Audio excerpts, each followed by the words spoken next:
There's a ton of noise out there. So how do you get decision makers to pay attention to your brand? Start a podcast and invite your ideal clients to be guests on your show. Learn more at sweetfishmedia.com. You're listening to the B2B Growth Show, a podcast dedicated to helping B2B executives achieve explosive growth. Whether you're looking for techniques and strategies or tools and resources, you've come to the right place. I'm James Carberry. And I'm Jonathan Green. Let's get into the show. Welcome back to the B2B Growth Show. Today we are joined by Kurt Shaver. Kurt is the Chief Sales Officer at Vengreso. Kurt, welcome to the show. Hey, Jonathan. Excited to be here. It's great to have you on the show. We've gotten to talk to some really amazing members of your executive team, Mario Martinez Jr., Bryn Tillman, and now we're getting the opportunity to bring you on. And today we're going to be talking about the role of original content, and that's kind of as it relates to both sales and marketing. It's not just marketing, but also talking about the sales aspect. And in some ways, it's a bit of a continuation of what we got to talk to Mario about during his episode. So I encourage all of our listeners to listen to that episode as well. But before we get into today's topic, maybe you can tell us a little about your background and maybe any updates with Vengreso.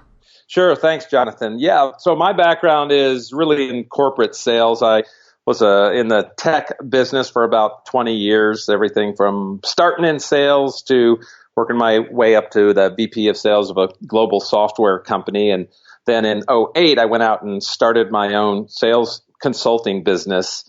And part of that, I ended up teaching people how to use LinkedIn. But then when LinkedIn went public in May of 2011, I just looked at that event and I thought, wow, this is going to be the biggest thing in B2B sales for the next decade. That was my guess. And I just stopped doing everything else and I went all in on teaching sales teams how to use LinkedIn. And you know what they say, it's better to be lucky than good, right? So that was a good call. And then, so 3 months ago, as Mario told you guys a week or so ago, we had 7 of the country's digital sales and marketing experts all merged together into this one super team called Vengreso. And our focus is really to help B2B companies leverage digital sales and marketing skills and tools in order to drive revenue. Yeah, that's fantastic. And certainly the people on your team that I've gotten a chance to talk to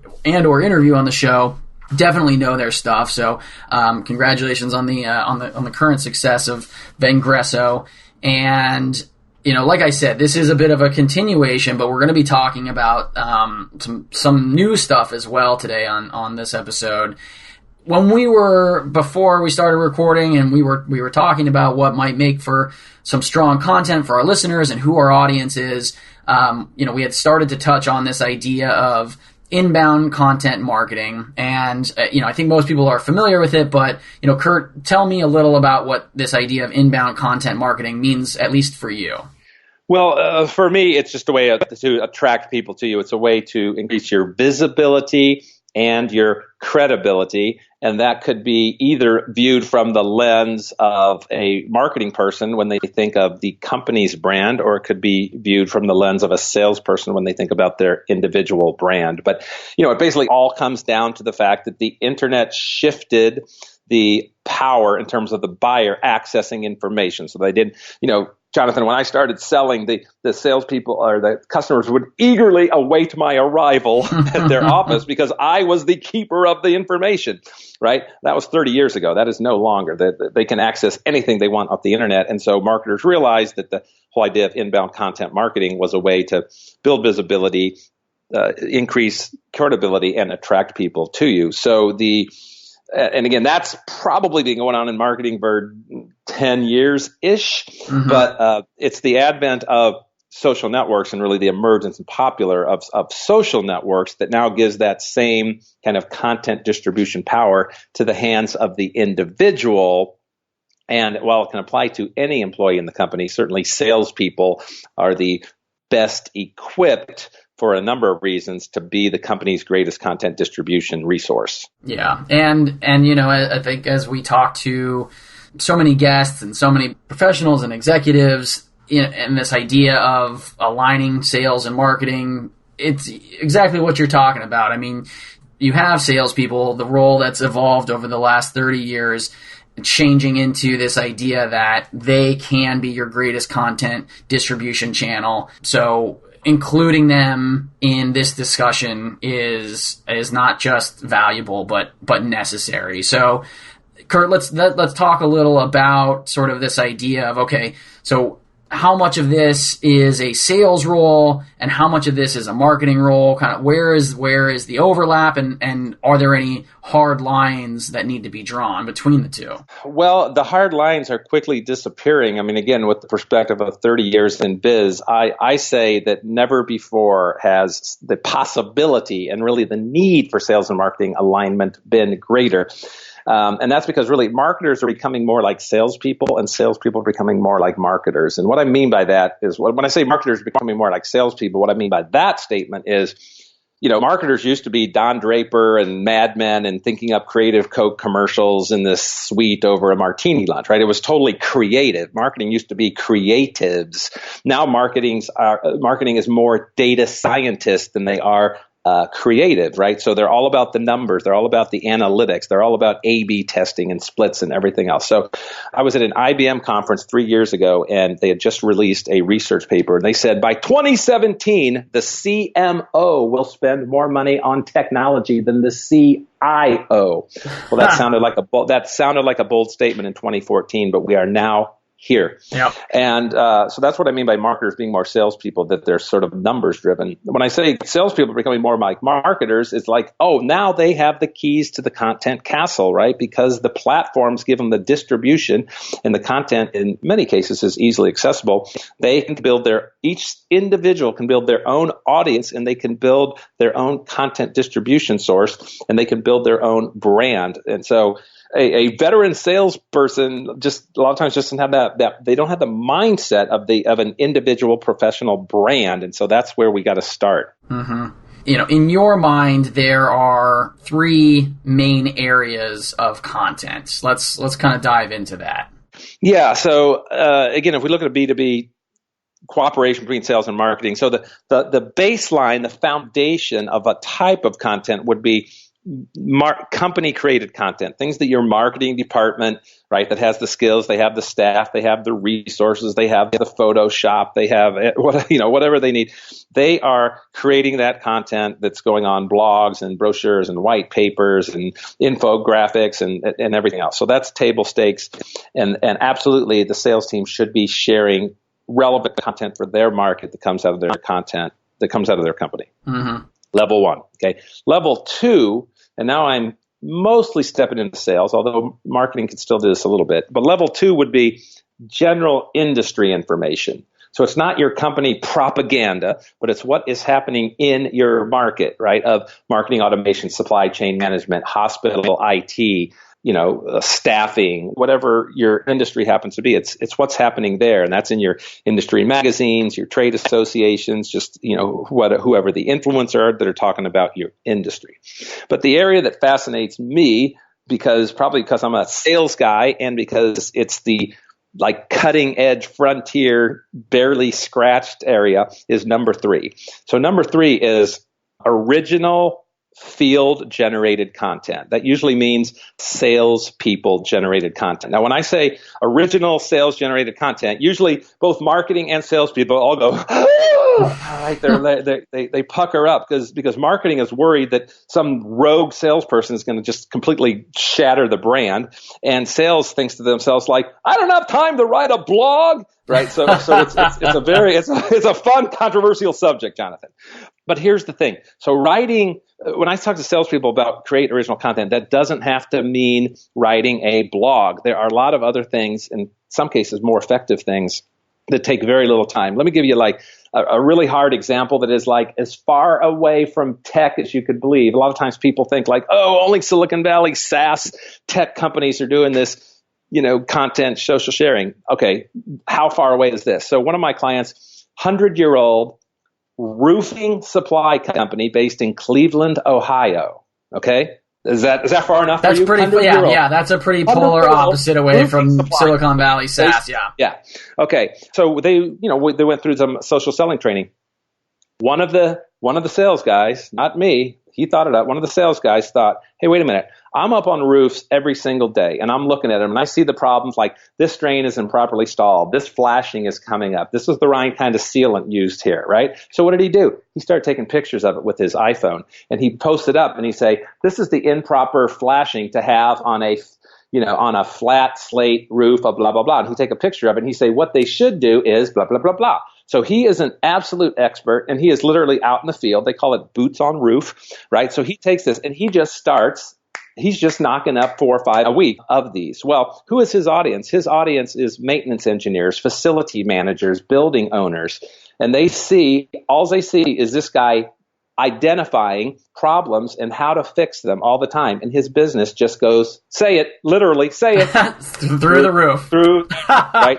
So this is just an example. Again, it's not some super fancy, polished, graphic, vetted, it's just authentic. It's in the field. It's like what's happening. And, when everybody started their own business 100 years ago, that's the way it worked before everybody became a giant company. So that's just, one example. I see people at trade shows doing things. I see people, when they're at user conferences, or maybe they're interviewing a customer. It's not only the authenticity of it, but you don't get any closer to the customer than being at the customer.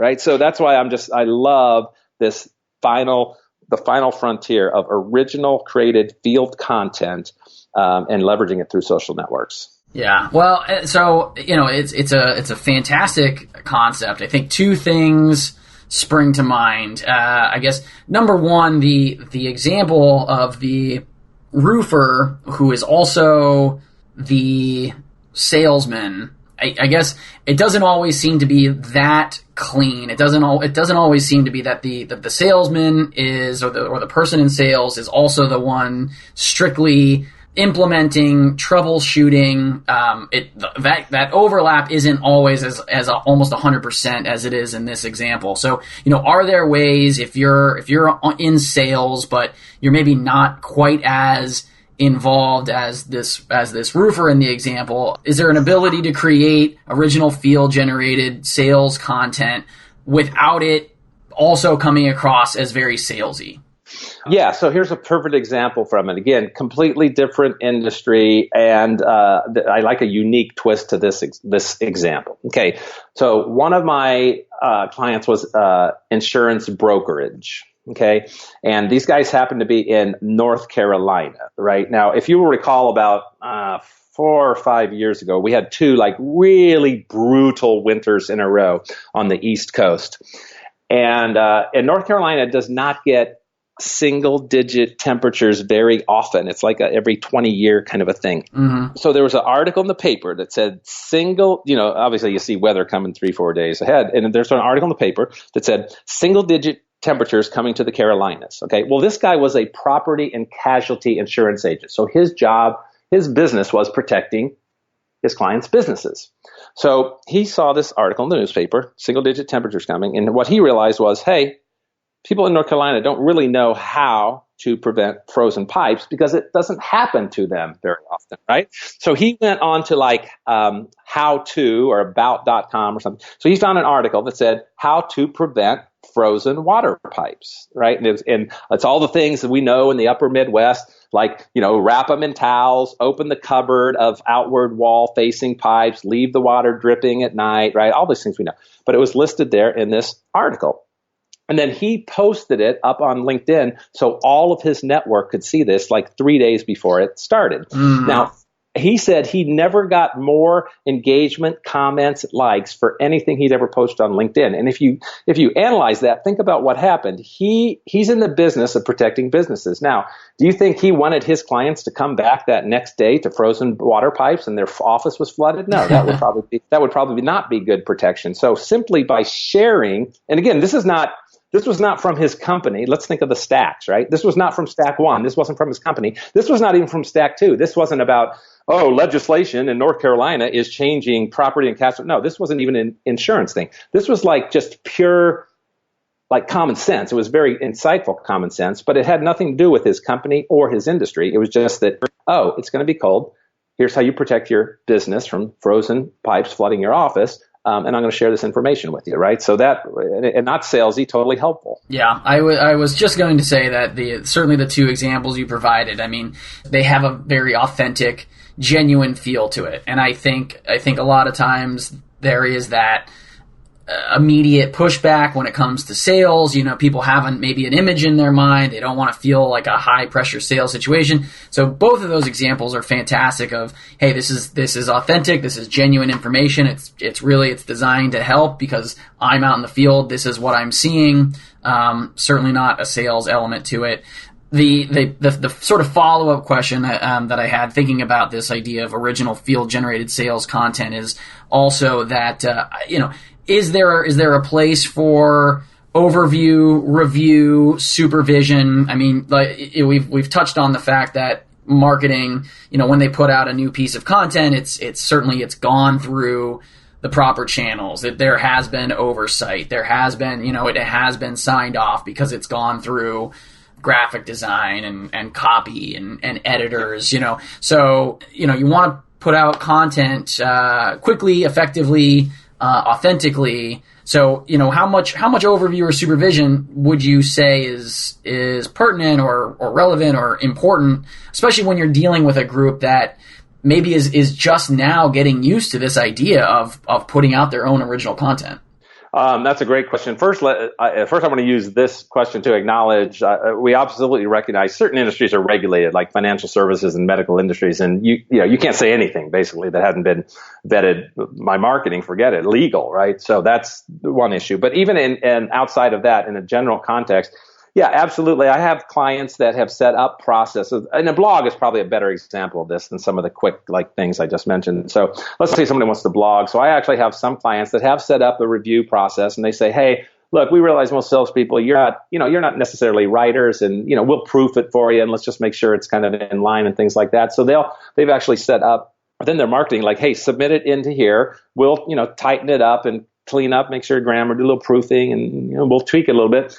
Give it back. You can still publish it under your name, and they're actually rewarding the salespeople. So now, in this case, sales is not only the greatest content distribution source; they become potentially the greatest content creation source, because this company is actually now rewarding salespeople whose content gets accepted, vetted, proofed, and sent back out. And now it's not just for that one salesperson's network, but they'll pump it back out to the entire sales team that may want to use it. And that, makes that creator, that gives them a nice kudo. They're rewarded for it, and their content is shared on a much larger basis. So that's absolutely a viable process to have in the loop. Yeah, that's fantastic. Well, and certainly in an atmosphere of competing for attention and eyeballs and eardrums, and there's just a lot of noise out there.